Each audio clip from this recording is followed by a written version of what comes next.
120 की स्पीड है, ठीक है। लिखें,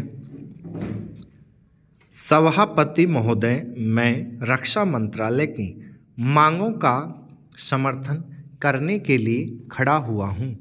वर्तमान घटनाओं से पता चलता है कि संसार का हर देश अपनी सुरक्षा के बारे में चिंतित है और उसके लिए हर प्रयत्न कर रहा है। इस दृष्टि से अन्य देशों की तरह हमारे देश में भी रक्षा मंत्रालय का महत्व है।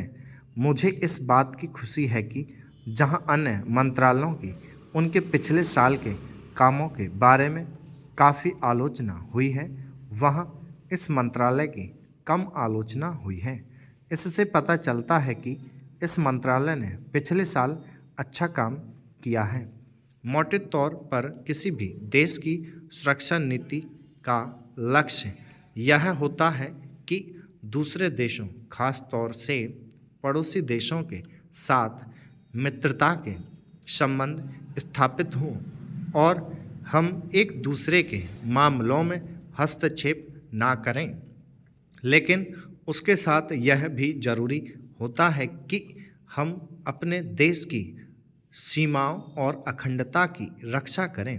इसलिए हमारे देश का कर्तव्य हो जाता है कि हम अपने पड़ोसियों के कार्यों पर पूरी नज़र रखें, क्योंकि आज तक हमारे देश पर जो संकट आए वे हमारे पड़ोसियों से आए हैं।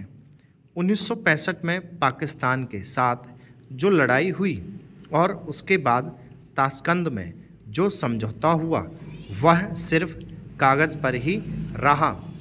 पाकिस्तान ने उस पर कोई अमल नहीं किया। इस दृष्टि से बहुत ज़रूरी है कि हम अपने देश की सुरक्षा की हर तरह से व्यवस्था करें। हमारा उद्देश्य दूसरों पर आक्रमण करना नहीं है, लेकिन यदि हम पर कोई आक्रमण करे तो हम में इतनी शक्ति अवश्य होनी चाहिए कि हम उसका डटकर सामना कर सकें। आप जानते हैं कि पिछले दिनों पाकिस्तान को अमेरिका और चीन से काफ़ी मदद मिली है।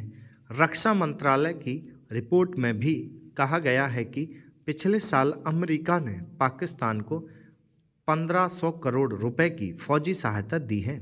आज जहां हम फौजी सामान के लिए अपने कारखानों की मदद से अपनी शक्ति बढ़ाने का प्रयत्न कर रहे हैं, वहां पाकिस्तान संसार के देशों से फौजी सामान खरीद रहा है। अपनी नीति के कारण वह सब देशों से लाभ उठा रहा है।